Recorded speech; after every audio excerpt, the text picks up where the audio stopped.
Well, the Switch 2 continues to perpetrate the news cycle, so we're going to talk about that some more tonight. A major remaster that we all knew was coming, that had been leaked and shown, was finally announced this week, and Sony did an official teardown of their PS5 Pro. We'll jump into all of that and a few extra things tonight. Welcome back to the Game News Show. Good to have you here. I'm excited to get into it, so let's dive right in with our first little bit here. Nintendo of America posts guide Erica and Ephraim on their twin quest. Gotta learn to read tonight. Twin quest to rebuild Renee's in Fire Emblem, the Sacred Stones. I don't know anything about Fire Emblem, but very cool to see a beloved GBA title hit the NSO service, and it's cool. You know, looking forward to checking it out. I'm just not a fan of Fire Emblem, if I'm being honest, but I think it's cool that this game came out. People are fans of it. It's a hard to find game, if I'm not mistaken. You know, GBA titles retain their value, so there we go. All right, let's move on to our next topic here. Marathon developer addresses pricing concerns. So last week we got a rundown on Marathon, and people were questioning the $40 price point, but a Marathon dev assistant director responded. This is on Game Rant, courtesy of Gabriel Mercado Pereza. The assistant director of the upcoming Bungie title Marathon recently addressed the game's price, explaining that the development team is currently discussing the hot topic. Originally announced in 2023, Marathon is an upcoming first-person extraction shooter, and while many gamers are interested in the title, some are quite concerned about its possible price tag. Bungie has revealed many interesting details about Marathon in the last few weeks, including more gameplay information and a short video showcasing the game's setting. However, the price of the game is still unknown. While Marathon is being marketed as a premium title and not a free-to-play game, Bungie has refused to confirm a price, explaining that Marathon will not be a full-price game, but not giving any other details. Not being full-priced means it could be $65 instead of $70. Now the game's assistant director, Del Chafe, good luck, has addressed the pricing questions in a recent interview with the streamer Dr. Lupo. Del Chafe acknowledged the discussion regarding Marathon's price, but reaffirmed that he was unable to go into details at the moment, saying that the team will have conversations about this and that a bunch of other people are going to have really good feedback about it.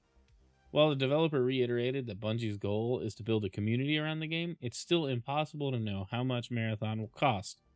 Chafe's vagueness could imply that not even Bungie has decided on it yet. With Marathon releasing on September 23rd, there's still plenty of time to clarify the price, though many players are eager to know sooner rather than later.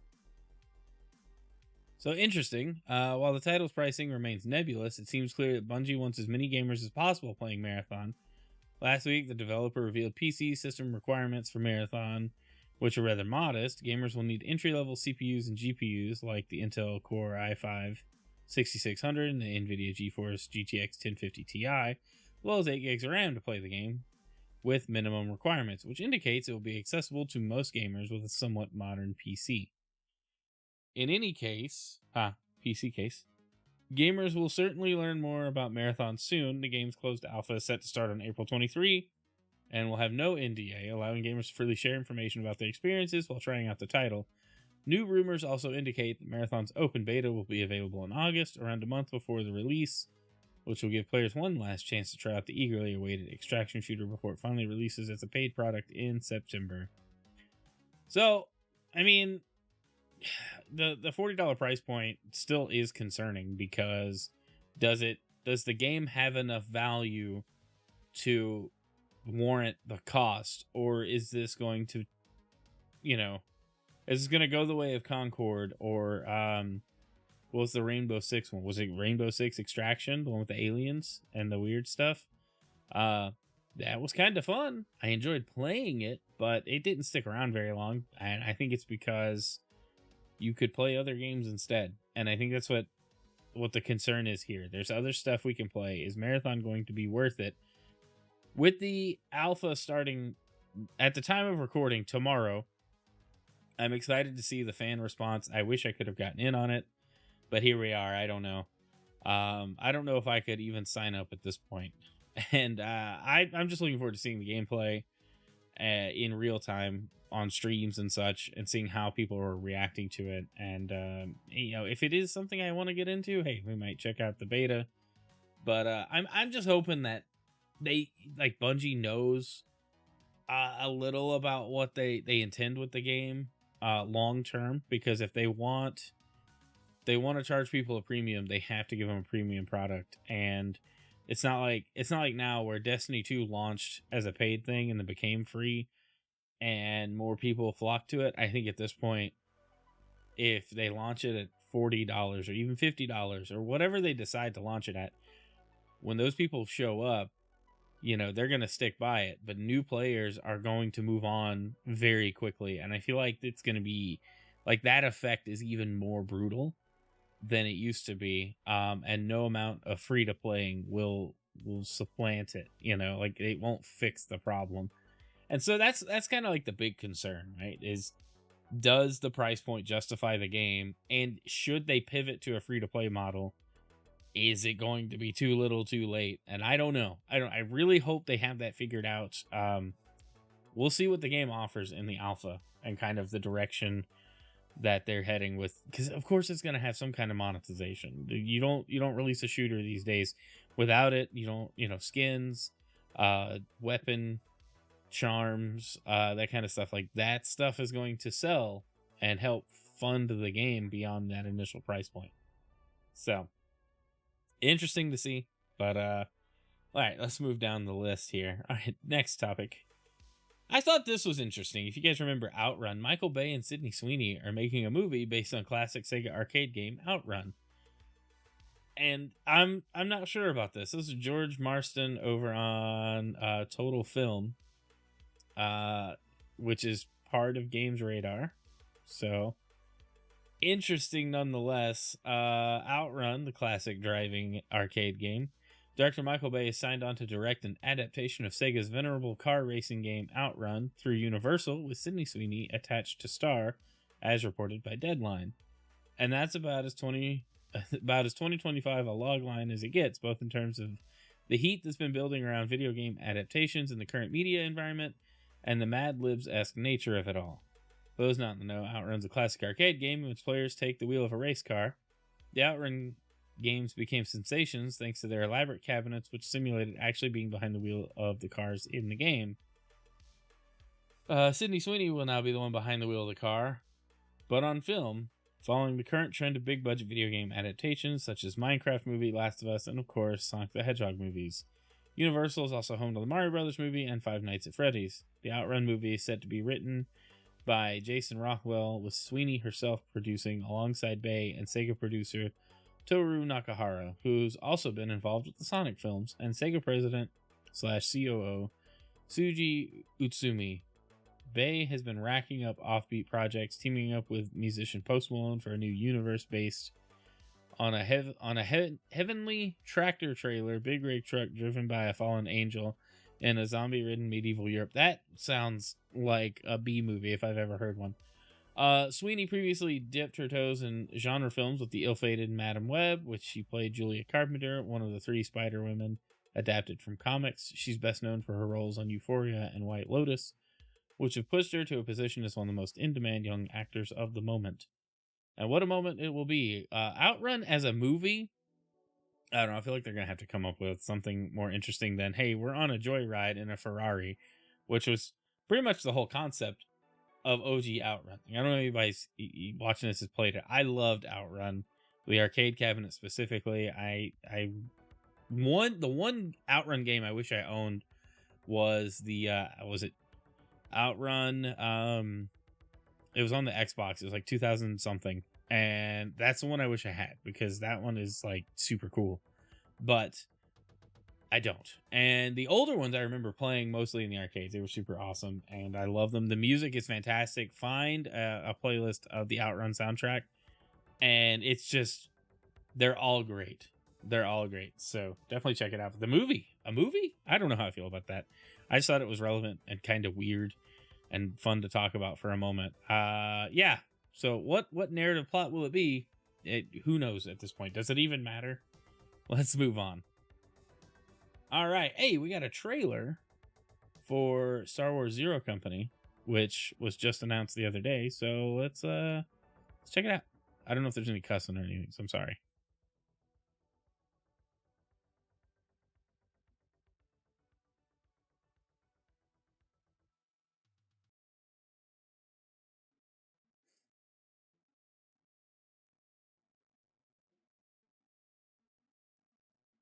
Ooh, Respawn's behind it though.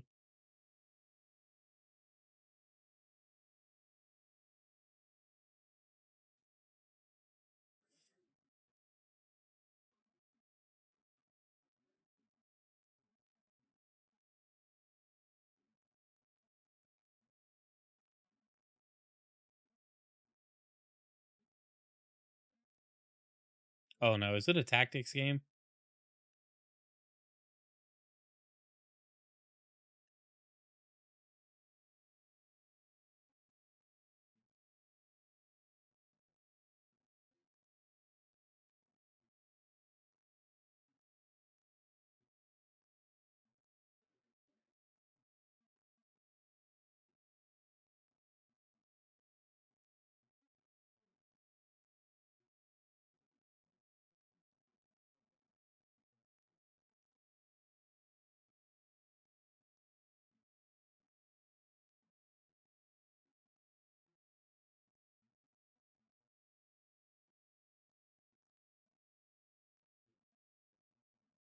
Interesting.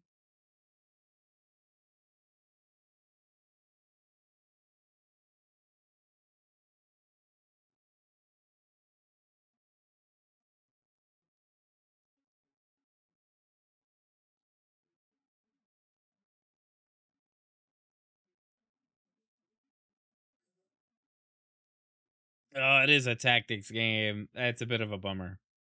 I'm just not a fan, but I'm sure it'll be good. It looks kind of neat.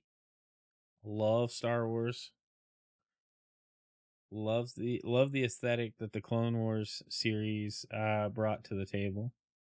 Okay, been crazy there, but cool nonetheless. Good to see. I like seeing different stuff in the Star Wars genre, or Star Wars franchise. Different genres of games, I should say, and it looks cool. Like I'm down. I just don't know if I'll check it out. Just to be real honest, I tried Mario and Rabbids was fun, but it got to a point where my skills were not enough, and I was terrible at the game. So that would probably happen here as well. But I guess that I don't know. We might check it out. Might check it out one day.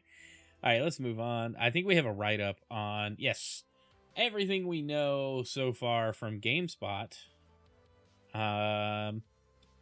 So this is from Darren Bonthwees. I don't know. I'm sorry if I said your name wrong, but I'm doing my best here, guys. Star Wars Zero Company explores the hidden battles being waged in the shadow of the Clone Wars.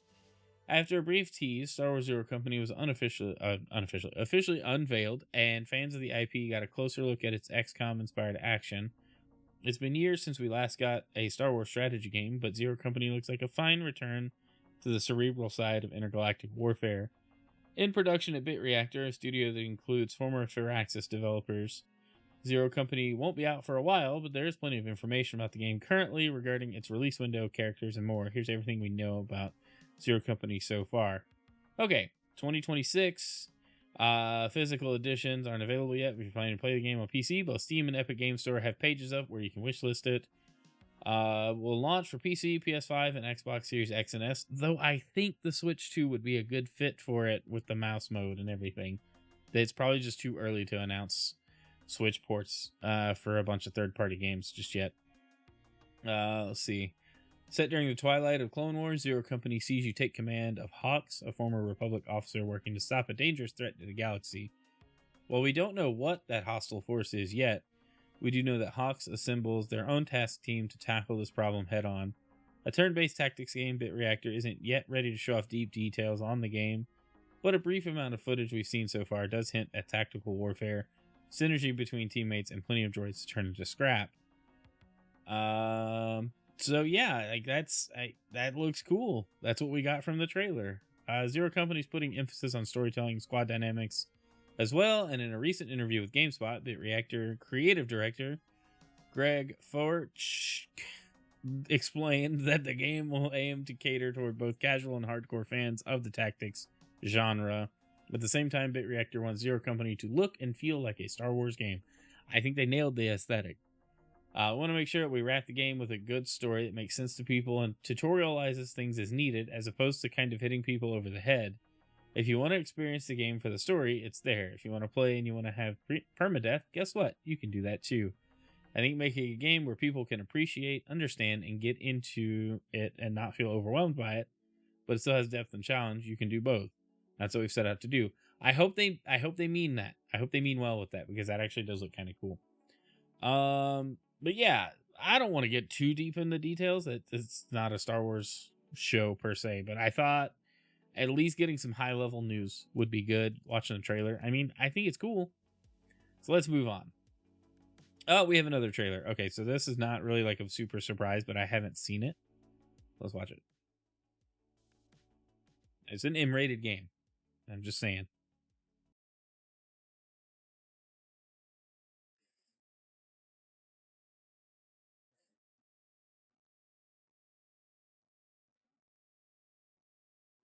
The game really does look good. Like, if you guys haven't seen this yet,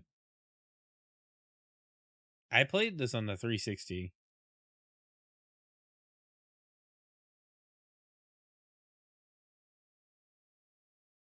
And by played, I mean like 20 minutes at a friend's house, but I remember what it looked like very well.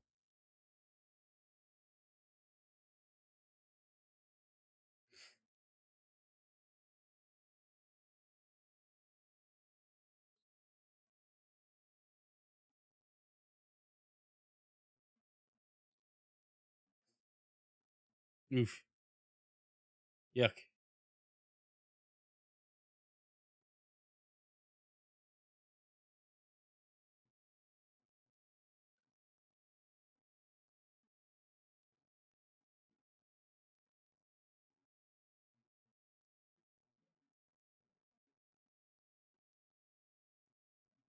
Me, I will. I will save you. It just looks cool. Oh my gosh. Like, it just looks like a fun time.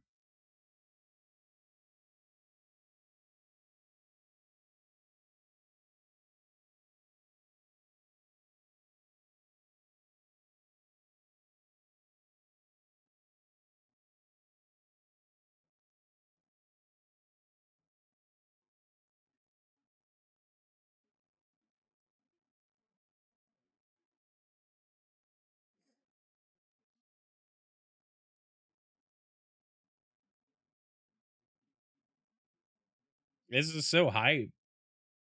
Available today, which was like the coolest thing they did, I think. Best idea ever is to just shadow drop your games. All right, that's all I'm saying. If you're gonna show me a new game, just go ahead and go, hey, it's available right now. You know, super cool, super excited to see this. We've known it's rumored forever, and then to see it drop this morning, at the time of recording. If you guys are watching this after the fact, obviously the game's been out like a day by then. But anyway, super cool. Let's move on. We got a write up from Ann Lewis, senior global content lead at Bethesda. Elder Scrolls 4 Oblivion Remastered available now. That's a lot of words for a title of a game, by the way. Explore Cyrodiil like never before in Elder Scrolls 4 Oblivion Remastered. Available now on Xbox Series XS, Game Pass, PlayStation 5, and PC. The article that they provided says, since its initial launch in 2006, The Elder Scrolls 4 Oblivion has helped shape and define the RPG genre. Now, nearly 20 years later, it's been remastered from the ground up for fans both new and old. Experience or re-experience one of the most pivotal titles from Bethesda Game Studios, which with refreshed visuals as well as refined gameplay, updated for modern hardware. Check out the full reveal here. New to Oblivion, learn more about the original game and get some words of wisdom from the developers at Bethesda Game Studios and Virtuos here. And it's available now with the trailer. The standard edition, get the digital base game, Shivering Isles, Nice and Nine story expansions, additional downloadable content, So you get a bunch of stuff in the standard edition, from what I understand. Stand. All right, the deluxe edition also includes everything the standard edition does, with new quests unique for Akatosh and Maroon's dragon armors, weapons, and horse armor sets. Oh boy, the horse armor is back. Digital art book and soundtrack app. Why do we need a whole app for the soundtrack? But okay.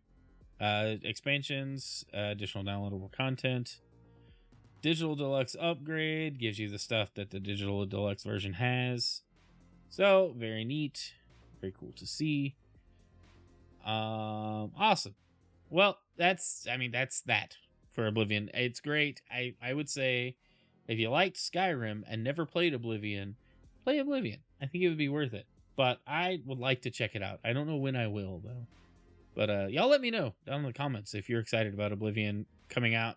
Speaking of excitement, despite the $50 price tag, Oblivion Remastered shoots straight to the top of Steam's bestsellers. This is from PC Gamer, courtesy of Rich Stanton. He writes, one of the worst kept secrets of video games finally broke cover today, with Bethesda both revealing and shadow dropping the remaster of The Elder Scrolls IV Oblivion.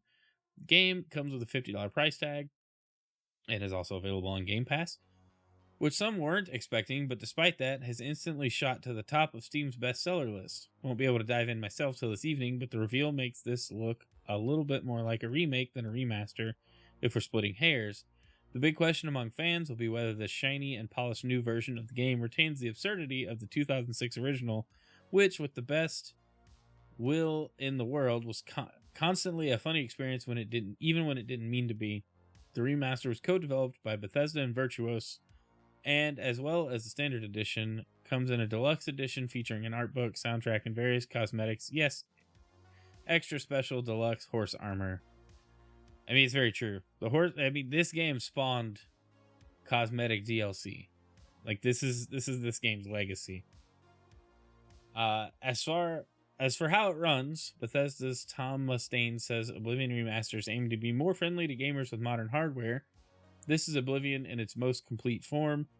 Virtuos executive producer Alex Murphy adds, we've leveraged nearly every major feature from Unreal Engine 5, though this does mean that where the original was 4.6 gigs in size, the remaster is a fairly whopping 125 gigs. None of which is going to put off the Cyrodiil sickos. Oblivion is one of those games that creates lingering memories, not necessarily through the main quest, but in all the highways and byways of its weird world, and the unexpected surprises squirreled away in the most unlikely places, as well as stony-faced NPCs chatting away while they burn in lava. Some might complain about the $50 price tag, but the people have already voted with their wallets, and they're saying, Todd, take my money. I thought they had a screenshot of the Steam charts in here. Oh, here it is. The Steam bestseller list is just here. So, yeah, there you go. Oblivion Remastered at the top right now. This is crazy. Like, it just launched, but people were really excited about it. So, very cool to see. Good job, team. All right, let's move on. All right, let's talk about the Switch 2 some. The pre-orders are happening. They're opening up April 24th, which is soon. By the time this video goes live, it will be like 24 hours away. And we got a price update. This is for the US. Obviously, pre-orders were opened worldwide, except in North America, basically. This is their official article from the Nintendo News website. Nintendo maintains Nintendo Switch 2 pricing. Retail pre-orders begin April 24th in US. At launch, the price for Switch 2 in US will remain as announced on April 2 at $449.99, and Nintendo Switch 2 plus Mario Kart World Bundle will remain as announced at $499.99. Pricing for both physical and digital versions of Mario Kart World, $80, and Donkey Kong Bonanza, $70, will also remain unchanged at launch. Wait, does that say physical and digital editions will be $80, so the $90 physical edition is not happening? Interesting. However, Switch 2 accessories will experience price adjustments from those announced on April 2 due to changes in market conditions. Other adjustments on the price of any Nintendo product are also possible in the future, depending on market conditions. Apologize for the retail pre-order delay and hope this reduces some of the uncertainty our customers may be experiencing. We thank our customers for their patience, and we share their excitement to experience Switch 2 starting June 5th, 2025. So MSRP on some stuff: Switch 2 $450, Switch 2 Mario Kart bundle $500, Mario Kart World $80, Donkey Kong Bonanza $70, Switch 2 Pro Controller is now $85. I think it was $80, $70. It might have gone up to by 15. I don't remember. But $85 is a lot to ask for a Pro Controller, but still less than the Xbox Elite controllers. So there's that. Joy-Con 2 pair, $95. I remember paying $80 for my Switch 1 Joy-Cons. So, yikes. Joy-Con 2 charging grip, $40. That's a lot for that. All it is a shell with some USB stuff in it. But okay. Joy-Con 2 strap, $13.99. I wonder, is it not going to come with this? Is this an optional thing? Does this not come in the box at all? Joy-Con 2 wheel set, nobody's buying this. Switch 2 camera, $55. I mean, all right. Switch 2 dock set, $120. That's pretty steep. Switch 2 carrying case and screen protector, $40. Switch 2 all-in-one carrying case, $85. Switch 2 AC adapter, $35. And then the micro SD card for Switch 2 is $60. That's 256 gig SD card is $60. Probably worth picking up, at least until the real 1 terabyte cards are available and not stupid expensive. But okay, that's, I'm not shocked by this list of prices, because at launch I want to pick up the Mario Kart World bundle and I want to pick up the Pro Controller, but the extra Joy-Con I'm not worried about because I can use my existing Switch Joy-Con for Mario Kart. I can use my existing Pro Controller, so I may put off buying one of those, but I would like the new one, mostly because it's new. So, some of this you're not going to need. I'm probably not getting the camera at all. I don't think I would ever use it. Would I consider getting it for my living room? Maybe. I don't know yet, right? But that's where we are with these prices. A lot of people might be disappointed. I think this is where we are. I mean, this is the prices they've announced. If you don't want to buy it, you think it's too expensive, don't buy it. If enough people do that, then the prices will go down. That's economics. So I would say if it upsets you, you're not alone. I'm a bit bummed by the increased price in games themselves, but I'll just be buying less games, and that's okay because then my backlog can get worked on. Maybe. Anyway, so we got a little bit more about the Switch 2 though. Let's move on. Switch 2 Amiibos have been announced for Tears of the Kingdom and Street Fighter 6. They're even more expensive than expected. This is from GameSpot. Stephen Petit. When Nintendo announced price increases for first party Switch 2 accessories, good lord, the upcoming slate of The Legend of Zelda and Street Fighter Amiibo were left unmentioned. At the time, many probably assumed that the 7 Amiibo figures launching alongside Switch 2 on June 5th would retain their originally announced prices. After all, those prices were already higher than we've come to expect for Amiibo, but it turns out that Amiibo figures are receiving the biggest price increases, which I wonder why. Retailers including Walmart and GameStop have updated their listings for the new Zelda and Street Fighter Amiibo figures. Each one is $10 more than its initial list price, which is tied for the highest increase with the Switch 2 dock set. That said, the Switch 2 dock set increased from $110 to $120, and it's only for users who want a second dock. The $10 price hike for Amiibo figures is a much higher percentage increase for comparison. As a result of the price change, Tears of the Kingdom's Champions Amiibo will cost $30 each. A 5th new Zelda Amiibo based on Mineru's construct is expected to launch later this year, but a price hasn't been announced yet. The Zelda Amiibo figures typically cost $16, though there are figures with $20 MSRPs, such as Tears of the Kingdom's Ganondorf. Street Fighter 6 Amiibo figures, meanwhile, will be sold for a staggering $40 each. This eyebrow-raising move means each figure is only $20 less than the game, and the game includes a bunch of free DLC. For another comparison, the previously released Ken and Ryu Smash Bros. Amiibo carry $16 retail prices. Neither figure is currently in print, but you can buy Ken and Ryu Amiibo for around $25 each from resellers.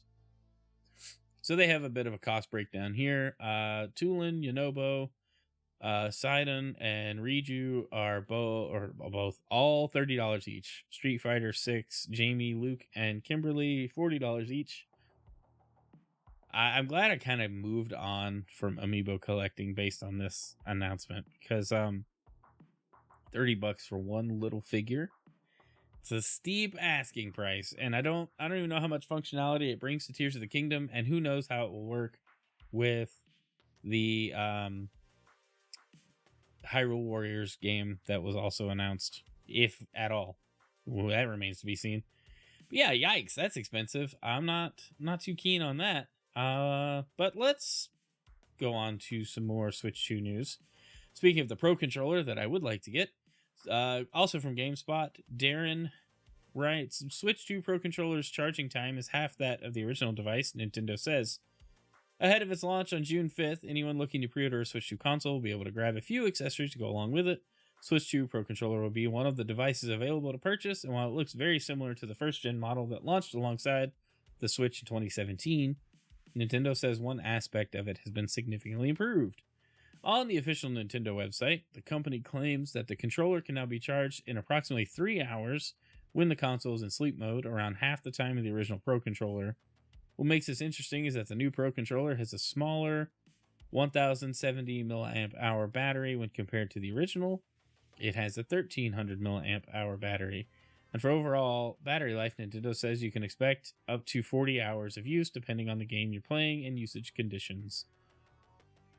Other new features of the controller include 2 new buttons on the rear that can be customized, and the C button that activates game chat if you have NSO. What happens if you push and you don't have Switch Online? Nothing bad. Nintendo assured it. Okay, anyway. I'm just going on to shill other articles. But yeah, it's cool. It was very minor. I just thought it was interesting. So we are seeing improvements to accessory hardware as well. It's not just the console that's new or the new Pro Controller has extra buttons. You know, faster charging battery. Smaller battery is interesting, but I wonder if it's just more efficient. And so they could justify shrinking the battery because the controller itself is more power efficient. You know, that sounds like a Nintendo move, right? But very cool nonetheless. I'm looking forward to trying out the Switch 2 Pro Controller 2, whatever they call it. You know, it is what it is. I would like to get one, but I don't know if I will at launch, like I was saying earlier, and I don't want to get back into that. But anyway, let's move on. PlayStation posted on their blog a teardown, PS5 Pro teardown, an inside look at the most advanced PlayStation console to date. And while I'm not going to read everything in this article, I just thought the pictures were interesting. Teardowns like this are cool, but if you bought a PS5 Pro, you probably don't want to tear it down yourself unless you do this kind of thing for a living. But I thought it was interesting because they show some comparison shots from the original PS5 to the slim PS5 and then the Pro. They don't do this comparison all throughout, but I thought the size comparisons were interesting because I didn't realize that the PS5 Pro was basically the size of the launch PS5, just with the cooler design of the Slim. Let's see. Down in the teardown, they talk about the fans and how much more efficient they are, and all these nice little images here. I just think these are cool. I thought this was cool to look to. They talk about the CPU, though, and how they improved the liquid metal cooling. So the OG picture here is the liquid metal. And then they added like a groove imprint in the block for the liquid metal to channel into to keep it, I guess, from spilling out. And I thought that was neat. Minor improvement. I just remember Liquid Metal Gate when the PS5s were new and people were like, it's overheating and shutting off. And then it's like, okay, but you know, something went wrong. They talk about a heat sink and all the other things. Like, it's a cool article. It's linked down below if you guys want to go read it for yourself. I just thought the images were cool. The comparisons to the launch boards and then the slim boards and all that. It was just super neat to see a design iteration with improvements. And the PS5 Pro, I think, still is not tapped out yet. I think there's a lot of optimizations that can be done for existing games and upcoming games to really take advantage of what the PS5 Pro offers. I still think it's too steep a price to really ask anyone to buy right now. But hey, you know what? Maybe the PS6 will make that more compelling. Who knows? All right, let's take a look at our last article for tonight. GamesIndustry.biz reports Square Enix, Capcom, Taito, and Sega commit to archiving past development materials. These materials are important for accurately documenting the history of Japanese games.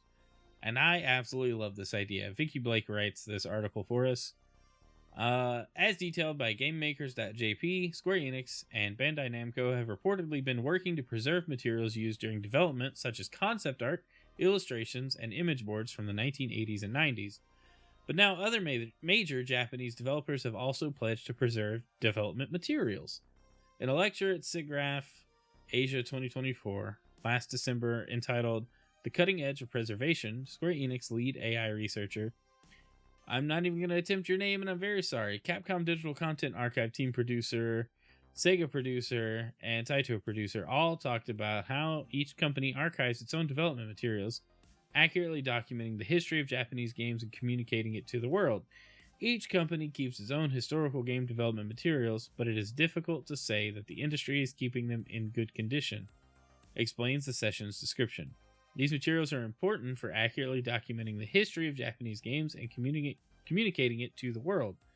Preservation of game development materials is a new development that has the potential to enhance the cultural value of digital games in society by being preserved and made public by companies across the entire game industry.